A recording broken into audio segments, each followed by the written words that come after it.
All right, all right. Welcome everyone for Market Leader Live. Hey, it's your host with the most, your main man, Darren L. Palmer. I'm excited to be with you today. I got my good friend Emilian V. White on today. Emilian is definitely an influencer, a market guru. Um, he's a heck of a salesperson as well. He was able to close the deal on Kim Gagne as his wife. So, we got to give him kudos on that as well. But then at the same time, being a Cleveland, Ohio native or whatnot, That's right. also he is an author as well. He's a part of the Footprint of Success book or whatnot that's coming out very soon. And you'll be able to get information on how to purchase the book from Emilian as well. But more importantly, why I wanted Emilian to come on today, why he was writing the book or whatnot, writing his particular portion of it. Right. Emilian also had an anniversary with his beautiful wife as well. And after experienced having dealing with the coronavirus or whatnot. He definitely was impacted by it and been in the hospital, and he's back out now, still quarantining. So, Emilian, welcome to the Market Leader Live. You're a good friend of mine. Just, if you don't mind, just say hello to the people, and then also share with the people your experience with the COVID-19. Right. Hey, Darren, first and foremost, I like to say thank God and thanks for having me on your show.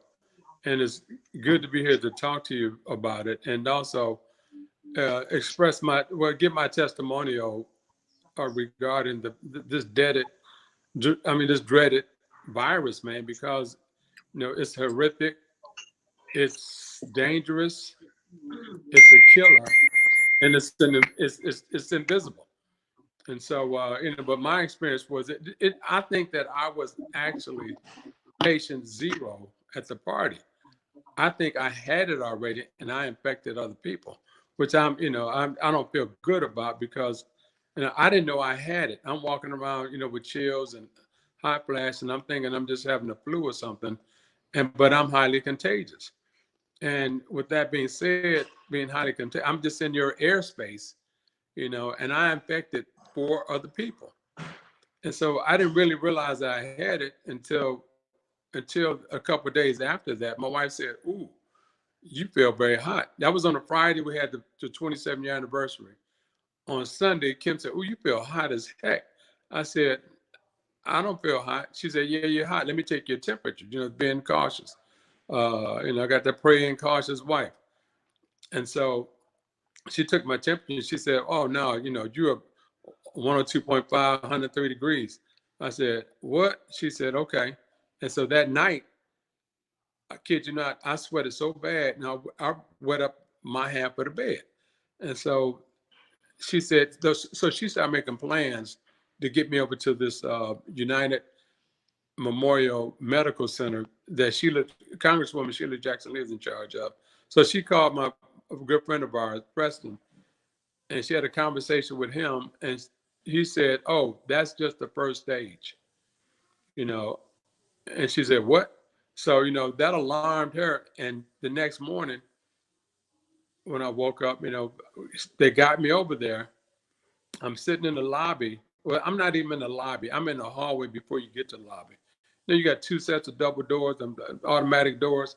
I'm sitting in that first set. The doctor come out in his hazmat suit. Finally, he takes an X-ray, and he says, "Okay, how you feeling? Are you breathing well?" He said, "How's your breathing?" I said, "I'm breathing fine." Kim said, "Hell no, his breathing ain't fine." And so after the X-ray, the doctor checked me and put me in a hazmat suit and checked me in, and I was in the hospital for another 9 days. Uh, and that's a very lonely experience. Mm. Well, I thank you so much for sharing that, Emilian, because I think so many people don't understand the importance and how it can sneak up on you with Right, this deadly right, virus or whatnot. And you did a right. great job.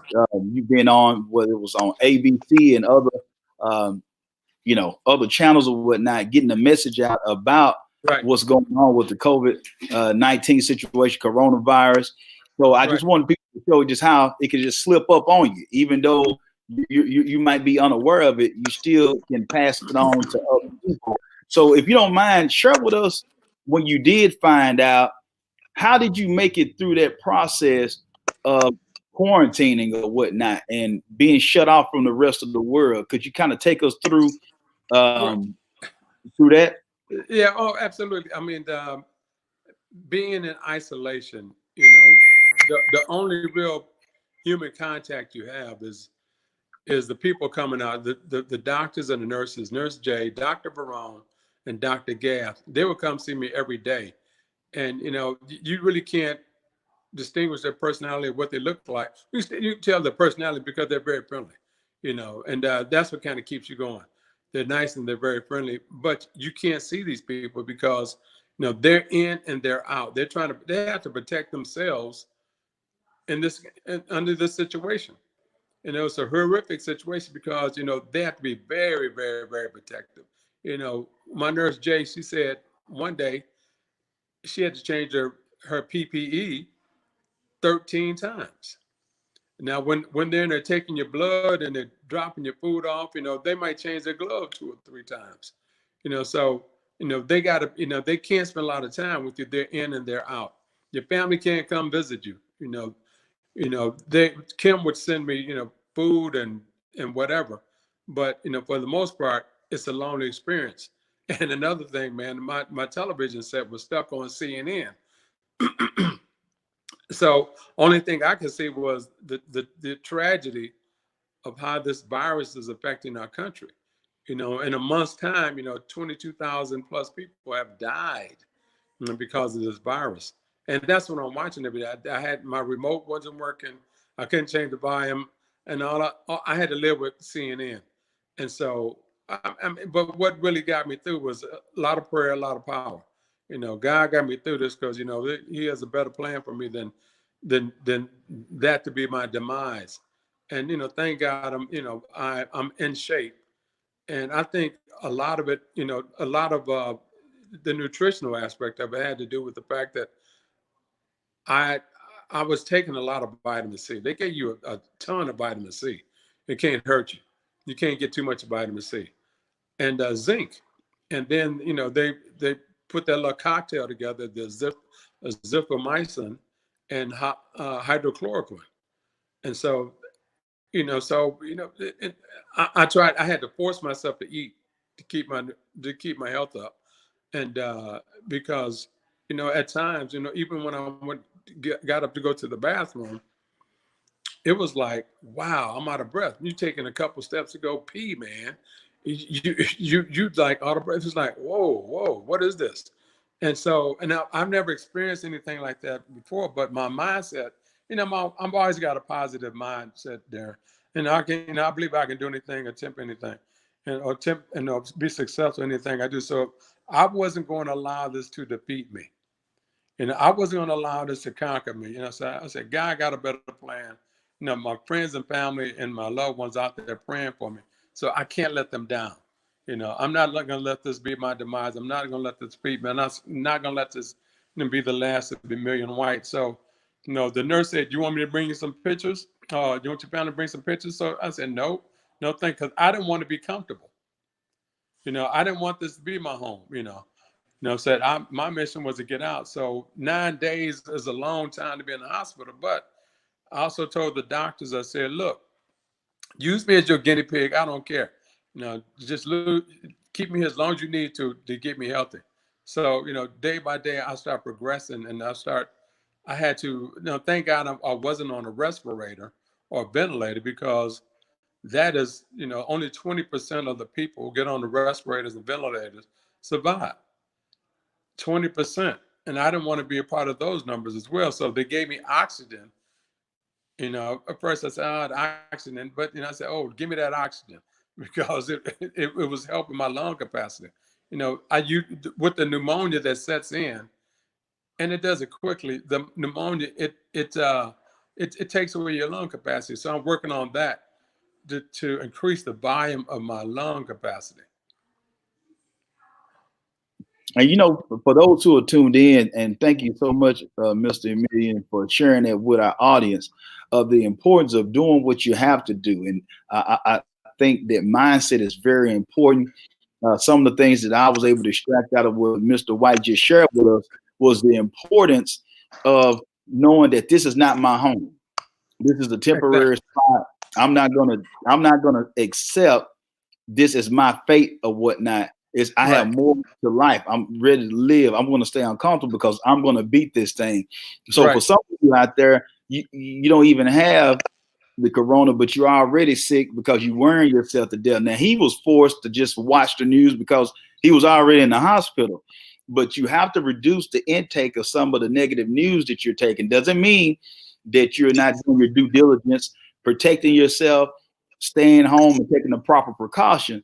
But at the same time, you got to keep the right mindset because you can do more harm to yourself by worrying yourself and getting stress and anxiety than you could if you actually had it. And so, Mr. White, please share with us too, because some know you with the situation with the corona or whatnot, but also you have had a career in entertainment, promotion, radio, from being the president to working your way on the ground floor, on the way up. If you don't mind, could you just share the audience with the audience a little bit of you as a career? Because I don't want just to be you on here as a victim on here. You are victorious. It's a reason why you got that B. Tell them about the B in your name first, your middle initial. Let's start with that first. We'll talk about your career. I'm gonna have to send you a check after this. You pumping me up like the Goodyear blimp, man. You making me seem bigger than sliced white bread, man. Oh my God, I gotta send you some money at the Lord. I'm a Stephanie.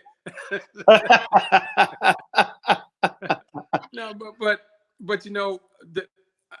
I feel great with the fact that I've always been a positive person, that, and nothing is impossible, and because of the fact that I was victorious at birth, and what I mean by that, my middle name is Victorio. My mother named me Victoria because of she tried to abort me before I was born, but I came out victorious, and the V stands for victory. So everything in my life I try to see as a victory. There's always a challenge in life, but what you can overcome challenges. You might not win every time, but the key is to get up and keep on fighting. And so that was my attitude in the hospital, to keep on fighting. If God, if God's will be done, help me to keep on fighting to defeat this thing so I can get out. Because I'm telling you, man, a lot of people don't make it through this. There was you hear stories on television all the time, well, how the bus driver, somebody coughed in his face or coughed on him, and he got the virus. He was dead in 4 days. Another woman, she did this. It was the same scenario with her husband. They checked him in. She had to go stay in the car, and next thing you know, 7 days later, he died. I was just blessed with the fact that 9 days later, I'm still alive, and I'm still alive here to tell people my testimony and tell people to be safe, be careful. Don't go out. They say they shut the country down for a reason. We're the most successful country on this planet. And the fact of the matter is we had to shut down our economy, shut down this money machine. There's a reason for that, because if we keep on letting this virus spread without attacking this virus and getting control of it, we all can succumb. You never know. So that is that's my attitude. I can always win. I can always be successful. I can always be victorious, because God is my refuge. And, I believe in God, I believe in myself, and I believe that all things are possible. And, he allowed me another chance with all the prayers and all the power going up to be successful in defeating this virus. I still got a little ways to go now. I'm not there 100%, because my volume of lung capacity, like I said, is not there yet. But I'm gonna get there, and I'm gonna get better. That's right, man. And those words of faith is something that we all need to keep in mind during this trying time. Whether it's you seeing that you were laid off, whether it's dealing with homeschooling your children and still trying to do a dual purpose for us doing the work you need to do. Those Right. who might have speaking engagements or whatnot, Right. or Right. you don't have anybody coming to your restaurant or hotel, whatever the Right. situation is for you, we're all fighting some type of battle with this current Right. situation that we're in. But I just wanted to bring that up, because I know a little background, and when we talk a little bit about you being an overcomer and being victorious, I think Right. about too, for those who might not know, of you growing up in Cleveland, Ohio, or whatnot. I always tell people, I ain't leaving unless I'm headed to Cleveland, I told them that. Believe in Cleveland. Right. Uh-huh. That's right. I ain't leaving unless I'm headed to Cleveland. And That's right. but Talk about Cleveland if you want to. We gotta hey man. Hey man, we got the whole bunch of people from Cleveland now. The OJ, Steve Harvey. oh yeah, oh yeah, Me. Oh man, Arsenio Hall. Come on now.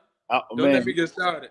It's some good people out of Cleveland, man. And speaking of that, and you talking about being victorious, if you don't mind, I want you just to share a little bit with the audience, you coming from humble beginnings and Right. being able to sneak up to be able to catch the Jackson 5 performing when they were Oh performing wow. You're gonna locally. take me back there.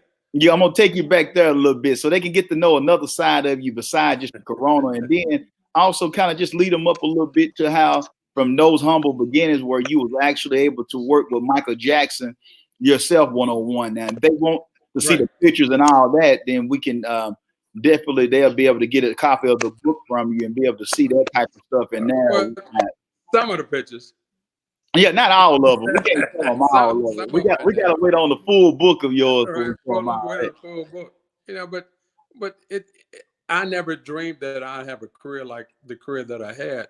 That wasn't my goal. I was just living life and trying to get out of ghetto. I was born on the welfare plan in Cleveland, Ohio, in the projects, and so I really know about government cheese, canned milk. I mean, no, not canned milk, powdered milk, canned peanut butter, government cheese, and standing in the welfare line or at the Salvation Army to get Christmas toys in the cold and stuff like that. So I was the only place to go for me was up. The food stamp program, the numbers game and all that. The only place for me to go was up. So I didn't have much, but I had to hustle a lot. Hustling groceries, with my little wagon for 25 cents. It's called a jitney, helping people carrying their groceries. And I make money to help mom. And so she couldn't afford to send me to concerts. I didn't have the money to go, but the Jackson 5 were coming to town, and I wanted to go. So I took the bus downtown to I think it was the Cleveland Coliseum at the time, and I didn't have money to get in, but I said, I'm going to figure out a way. And so next thing I know, somebody had me, they were climbing up the second story window to get into the venue. I said, okay, here's my opportunity. So I climbed I scaled that wall myself, got in through the bathroom window on the second floor. And I was like front and center watching the Jackson 5, and the Commodores who had opened up for the Jackson 5. That's one of my stories. And just, it's weird how, because I guess this was something in the part of me. I wanted to be in music. And that's one of the stories, like, meeting Stevie Wonder for the first time. And I wasn't planning on meeting Stevie Wonder, but I was trying to sneak into the venue at Kent State University. And so a limousine pulls up while I'm trying to figure out how I'm gonna get in, and there's Stevie Wonder. They're asking how to get in. So, and they said, come back and meet us at a certain time. And so I'm there with Stevie Wonder for about, you know, 2 or 3 hours before the show, and we just talking and chatting and having a good time. And that was an interesting concert because the Spinners opened up for Stevie Wonder with Felipe Wynn, and also Denise Williams was in Stevie Wonder's band with Ray Parker Jr. Oh, that was a great show. So just situations like that. My Barry White stories, my Michael Jackson stories, going to his house, going to Barry White's house, cooking them peanut butter cookies. We became friends. I grew up with Eddie Levert and OJ, so that's my boy, and I love him to death. Hanging out with George Clinton. I've known him forever and a day. So it's just it just situations like that go on and on and on. How playing basketball with Felipe went. No, not Philip Bailey of the Earth, Wind, and Fire. Just situations like that, that I've encountered from being in the industry, being a part of the industry. And, I'm just blessed to be, to be able to talk to you about it and to share my experiences.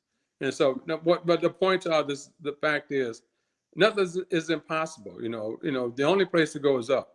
You just got to believe in God, believe in yourself, and go after your dreams. Quitter never wins, and a winner never quits. So you just got to keep on. If you fall down one time, get back up and try it again. And then that's always been my attitude. And that's it. And you know what? And what you're hearing here on Market Leader Live is definitely who Mr. Emilian V. White is. Truly, I've been able to connect with him on air and off air. And this is just who he is. This is not a fake. This is not a facade. This is who he is. And, something that's amazing to me, and I just want to share this on the record about Emilian, is that he got a heart, even though he's from Cleveland, but he got a heart the size of Texas. He's always looking at pouring into other people. He look at helping people. And this is when the camera is not on. Like, this is not one of those things for publicity stunt. This is who he is, whether it's helping out with the homeless, whether it's just individuals who if he knows that somebody can be a blessing to somebody else, he's definitely a connector. That's why he's such a big influencer. He loves to see other people win. It's not all about him. And anybody that that knows him personally will be able to tell you this. Now, I just got to share this part when we talk about the corona piece of it. Here he is dealing with being in the hospital or whatnot, dealing with corona, but he's contacting people, teaching and sharing with them about funding for small business owners or whatnot. And here he is quarantining himself. But this just shows the type of stuff that it is. He wasn't getting a piece off of anything. It's not like he was owning a bank or he had a connection with the federal government where he was going to get a piece of it. Even while he's quarantining, while he's dealing with his own health, in his life and death situation, he's finding ways to pour into other people and finding ways to connect.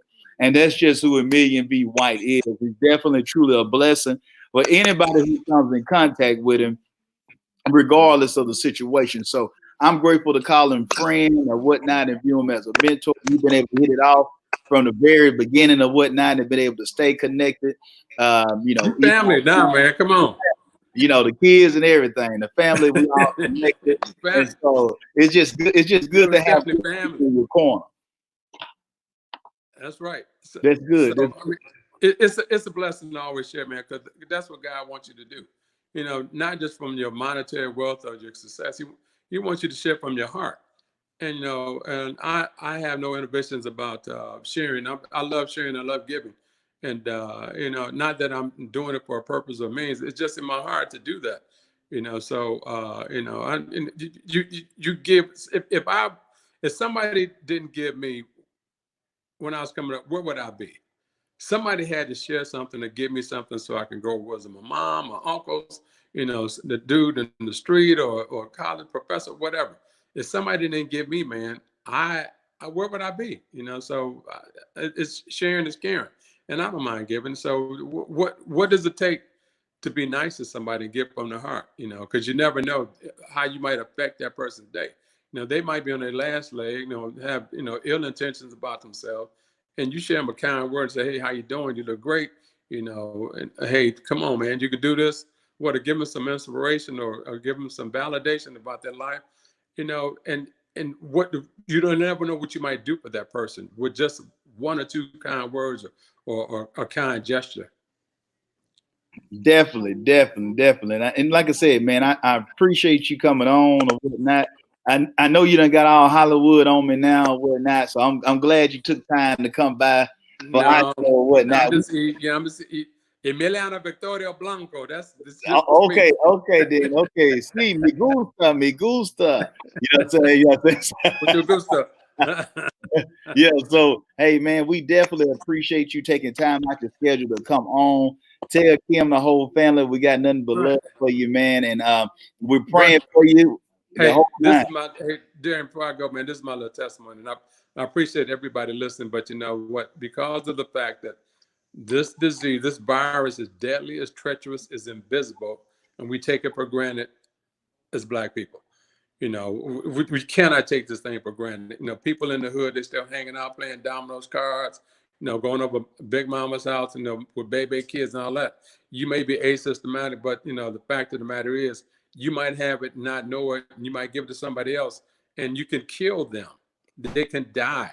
And so, you know, we got to be vigilant. We got to be, you know, certain, you know, this thing is airborne. You could be talking to somebody and get their airspace. You know, it's so many ways you can get this thing until we get a handle on it.